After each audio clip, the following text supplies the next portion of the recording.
Okay.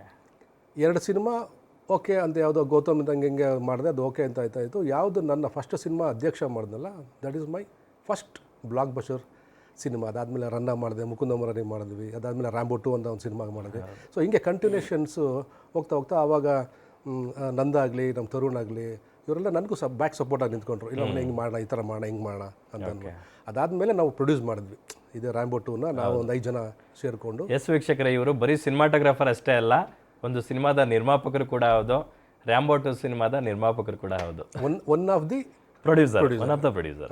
ಅದರಲ್ಲಿ. So Rambo 2 ಆದಮೇಲೆ ಹಂಗೆ ಅದೇ ಹೇಳ್ತಾರೆ, ನಾನು ಒಂದು ಸಿನಿಮಾ ಆದಮೇಲೆ ಮತ್ತೊಂದು ಸಿನಿಮಾದ ಬಗ್ಗೆ ನಾನು ಯೋಚನೆ ಮಾಡಲ್ಲ. ಫಸ್ಟ್ ಈ ಸಿನಿಮಾ ಮುಗಿಬೇಕು ನನಗೆ, ಅದಾದಮೇಲೆ ನೆಕ್ಸ್ಟ್ ಸಿನಿಮಾಗೆ ಏನು ಮಾಡಬೇಕು ಅದನ್ನು ನೆಕ್ಸ್ಟ್ ನಾನು ಮಾಡ್ಕೊಂಡು ಹೋಗ್ತೀನಿ. ಸೊ ಅದು ಎಲ್ರಿಗೂ ಹಿಂಗಾಗುತ್ತೆ, ಎಲ್ರೂ ಹಿಂಗೆ ಮಾಡಬಹುದು ಅದೆಲ್ಲ, ಅದು ನನ್ನ ವೈಯಕ್ತಿಕವಾಗಿ ನಾನು ಕೆಲಸ ಮಾಡೋ ರೀತಿ ಹಂಗಿರುತ್ತೆ ಅಷ್ಟೇ. ಓಕೆ. ನಿಮ್ಮ ಕರಿಯರ್ಗೆ ಡೆವಿಲ್ ಸಿನಿಮಾ ಎಷ್ಟು ಇಂಪಾರ್ಟೆಂಟು, ಎಷ್ಟು ಸ್ಪೆಷಲ್ ಆಗುತ್ತೆ ಸರ್? ತುಂಬಾ ಸ್ಪೆಷಲ್ ಆಗುತ್ತೆ.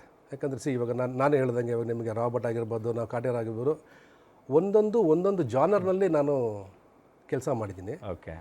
ಇದೇ ಒಂದು ಜಾನರ್ ಅಂದರೆ ನಾನು ನಿಮ್ಗೇನಕ್ಕೆ ಇದನ್ನು ಹೇಳಕ್ಕೆ ಕೊಡ್ತೀನಿ ಅಂತಂದರೆ, ಜನ ಕೂತ್ಕೊಂಡು ಆ ಸಿನಿಮಾ ನೋಡಬೇಕಾದ್ರೆ ಒಂದು ಒಳ್ಳೆ ಎಂಟರ್ಟೈನ್ಮೆಂಟ್ ಸಿನಿಮಾನ ನೀವು ನೋಡ್ಬೋದು. ಕಮರ್ಷಿಯಲ್ ಆಗಿ ಅಷ್ಟು ಚೆನ್ನಾಗಿ, ಆಮೇಲೆ ಒಳ್ಳೊಳ್ಳೆ ಲೊಕೇಶನ್ಗಳು ಶೂಟ್ ಮಾಡಿದ್ದೀವಿ. ಇವನ್ ನಾವು ಸಾಂಗ್ ಮಾಡಬೇಕಾದ್ರೆ ಪ್ರಕಾಶ್ ಸರ್ ಅಂದರೆ ಸ್ವಲ್ಪ ಅವರು ಡೀಟೇಲಿಂಗಲ್ಲಿ ತುಂಬ ಅವರು ಅಂದರೆ ಈ ಸಾಂಗ್ ಹಿಂಗೆ ಇರಬೇಕು, ಈ ಸಾಂಗ್ ಹಿಂಗೆ ಬಂದರೆ ಚೆನ್ನಾಗಿರುತ್ತೆ, ಈ ಥರನೇ ಮಾಡೋಣ ಸುಧಾ, ಹಂಗೆ ಹಿಂಗೆ ಅಂತ ಅವ್ರು ಜಾಸ್ತಿ ಯಾರೋ ಇದು ಮಾಡ್ತಾರೆ. ಸೊ ಅವ್ರ ಇಂಪ್ಲಿಮೆಂಟ್ ಮೇಲೆ ನಾನು ಏನು ಮಾಡ್ತೀನಿ, ಅವ್ರಿಗೆ ನಾನು ಸಪೋರ್ಟ್ ಆಗಿ ಓಕೆ ಸರ್ ನಾವು ಈ ಥರನ ಮಾಡೋಣ, ಓಕೆ ಓಪನಿಂಗ್ ಸಾಂಗ್ ಅಂದರೆ ಈ ಥರ ಮಾಡೋಣ, ಸೊ ಒಂದು ಡ್ಯುಯೆಟ್ ಸಾಂಗು ಅಥವಾ ಈ ಥರದಂದರೆ ಈ ಥರ ಹೋಗೋಣ, ಬ್ಯಾಕ್ ಡ್ರಾಪ್ ಹಿಂಗೆ ಹೋಗೋಣ. ಸೊ ಆ ಥರ ಅಂದರೆ ಈ ಸಿನಿಮಾದಲ್ಲಿ ನೀವು ನಾನು ಹೇಳೋದಂದರೆ ಒಂದು ಸ್ಪೆಷಲ್ ನೀವು ಸಿನಿಮಾ ನೋಡ್ಬೇಕಾದ್ರೆ ನಿಮಗೆ ಅನಿಸುತ್ತೆ.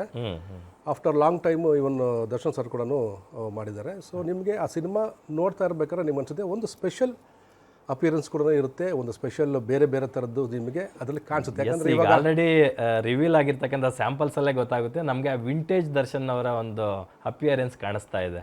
ಈಗ ಇದ್ರೆ ನೆಮ್ಮದಿ ಆಗಿರಬೇಕು ಸಾಂಗಲ್ಲಿ ನಮಗೆ ದರ್ಶನ್ ಅವರ ಅಭಯ್ ಸಿನಿಮಾದಲ್ಲಿ ಹೇಗಿದ್ರು ಆ ಥರದ ಒಂದು ಲುಕ್ಸ್ ನಮಗೆ ಕಾಣುತ್ತೆ. ನನ್ನ ಕಡೆ ಇವಾಗ ನೀವು ಅಭಯ್ ಸಿನಿಮಾ ಅಂತಷ್ಟೇ ನನಗೆ ಅದೇ ಒಂದು ನೆನಪಾಯಿತು.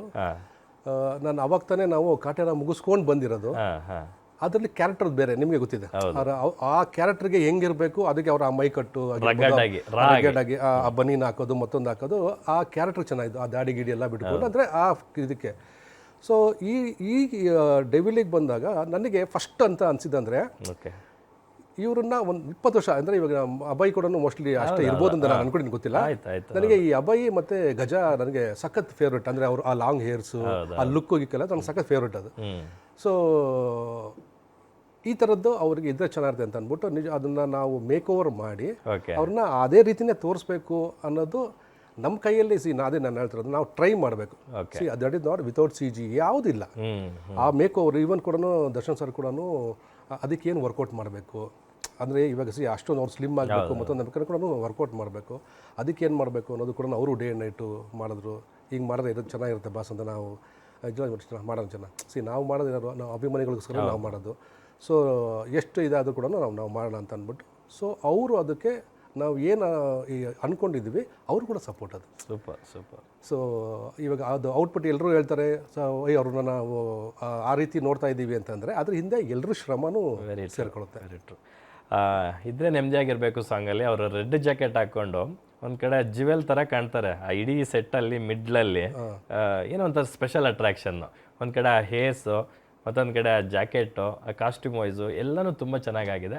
ಅದನ್ನು ನೀವು ಕ್ಯಾಪ್ಚರ್ ಮಾಡಿದ್ದೀರಾ. The way you captured is very impressive.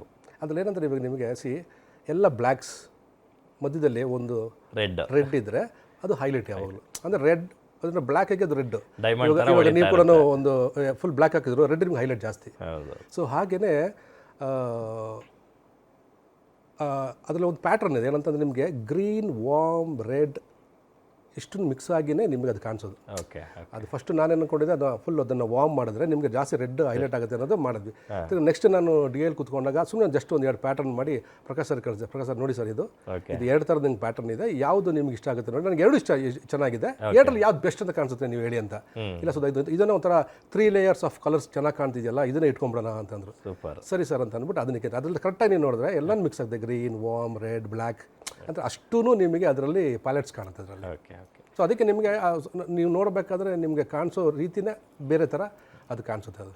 In fact Darshan ಅವ್ರದ್ದು ಮೇನ್ ಶೂಟಿಂಗ್ ಹೋಗಕ್ಕೂ ಬಿಫೋರೇ ನೀವು ಟೀಸರ್ ಶೂಟ್ ಮಾಡಿದ್ರಿ, ಆ ಬರ್ಡೇಗೆ ಆ ಟೀಸರ್ನ ರಿವೀಲ್ ಮಾಡಿದ್ರಿ.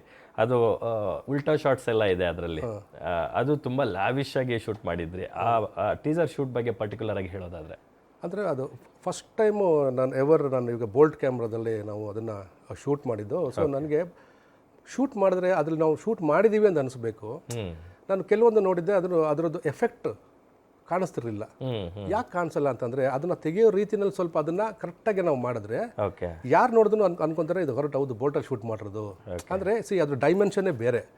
ಬಟ್ ಒಂದೇನಂತಂದರೆ ಸಖತ್ ಪೇಷನ್ಸ್ ಇರಬೇಕು. ತುಂಬ ನಿಮಗೆ ಆರ್ಟಿಸ್ಟ್ಗೂ ಪೇಷನ್ಸ್ ಇರಬೇಕು, ತೆಗಿಯೋ ನಮಗೂ ಪೇಷನ್ಸ್ ಇರಬೇಕು. ಅಂದರೆ ಅದು ಅಷ್ಟೊಂದು ಟೈಮ್ ತೊಗೊಳುತ್ತೆ. ನಾವು ಸುಮ್ಮನೆ ಜಸ್ಟ್ ಒಂದು ನಿಮಿಷದಲ್ಲೋ 50 ಸೆಕೆಂಡ್ಸಲ್ಲೋ ಎಷ್ಟೋ ನಾವು ಅದು ಶಾರ್ಟ್ನ ನೋಡ್ತೀವಿ. ಬಟ್ ಅದ್ರ ಹಿಂದೆ ಅದ್ರ ಪ್ರೊಸೆಸಿಂಗ್ ಇದೆಯಲ್ಲ ಅದು ಹೆವಿ ಟೈಮ್ ತೊಗೊಳುತ್ತೆ. ಇವಾಗ ನಾವು ನಿಮ್ಮನ್ನು ಕೂರಿಸ್ಬಿಟ್ಟು ನೀವು ಹಿಂಗೆ ಕೂತಿರಬೇಕು, ಅದು ಬಂದು ಅದನ್ನು ನಿಮ್ಮನ್ನ ಇಟ್ಕೊಂಡು ಅಂದರೆ ಪಾಯಿಂಟ್ ಟು ಪಾಯಿಂಟ್ ವಿತ್ ನಿಮಗೆ ಡೈಲಾಗ್ಸ್ ತೊಗೋಬೇಕು. ಅದರಲ್ಲಿ ತೊಗೊಂಡು ಆ ಟೈಮಿಂಗ್ ಬರಬೇಕಲ್ಲ ಅದು. ಸೊ ಅದು ಸಖತ್ತು ಪೇಷನ್ಸು ಅವ್ರಿಗಿರಬೇಕು. ಅವ್ರು ಬಂದು ಇವಾಗ sir take sir ready sir ಅಂತ ಅಂದ್ಬಿಟ್ಟು ಬಂದು ಕುತ್ಕೊಂಡು ನಾನು ಮಾಡೋಕ್ಕಾಗಲ್ಲ. ಅದು ಅವ್ರು ಇರಬೇಕಂದ್ರೆ ಅವ್ರ ಲೆಂತ್ ಅವ್ರು ಹಿಂಗೆ ಮುಂದೆ ಬರ್ತಾರೆ ಹಿಂದೆ ಬರ್ತಾರೆ, ಅವ್ರು ಹಿಂಗೆ ಗ್ಲಾಸ್ ಆಡಿಸ್ತಾರೆ, ಸ್ಮೋಕ್ ಯಾವ ಟೈಮಲ್ಲಿ ಬಿಡ್ತಾರೆ, ಈ ಪ್ರತಿ ಒಂದು ಸೆಕೆಂಡ್ಸು ಅವ್ರಿಗೆ ಗೊತ್ತಿರಬೇಕು. ಪ್ಲಸ್ ಅದು ನಮ್ಮ ಮಾತು ಕೇಳಲ್ಲ. ಅದು ಒಂದ್ಸಲ ನಾವು ಪ್ರೋಗ್ರಾಮಿಂಗ್ ಮಾಡಿ ಬಿಟ್ಬಿಟ್ರೆ ಅದಕ್ಕೆ ಅದು ಹೋಗ್ಬೋದು. ಸೊ ಅದಕ್ಕೆ ನಾವು ಸೆಟ್ ಆಗಬೇಕು, ಅದಕ್ಕೆ ಕರೆಕ್ಟಾಗಿ ಮಾಡಬೇಕು. ಅದರಲ್ಲಿ ದರ್ಶನ್ ಸರ್ ಮಾತ್ರ ಎಕ್ಸಲೆಂಟ್. ಅದನ್ನು ಹೇಳ್ತೀನಿ ನಾನು, ಆ ಟೈಮಿಂಗ್ ಎಕ್ಸಲೆಂಟ್ ಅವ್ರದ್ದು. ಅಂದರೆ ಅದು ಕರೆಕ್ಟ್ ಗೊತ್ತು ಅವ್ರಿಗೆ ಯಾವಾಗ ಬರುತ್ತೆ.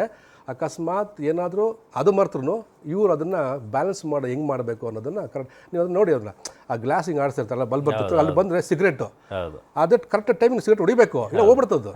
ಕರೆಕ್ಟ್ ಟೈಮಿಂಗ್ ಅದು ಹೊಡೆದ್ರೆ ತಿರ್ಗಿ ಅದು ಇಲ್ಲಿಗೆ ಬರುತ್ತೆ. ಸೊ ಹಾಗೆ ಅದು ಪ್ರೊಸೆಸಿಂಗ್ನ ಈವನ್ ಅದು ಆರ್ಟಿಸ್ಟ್ ಕೂಡ ಅರ್ಥ ಮಾಡ್ಕೊಬೇಕು ಕರೆಕ್ಟಾಗಿ.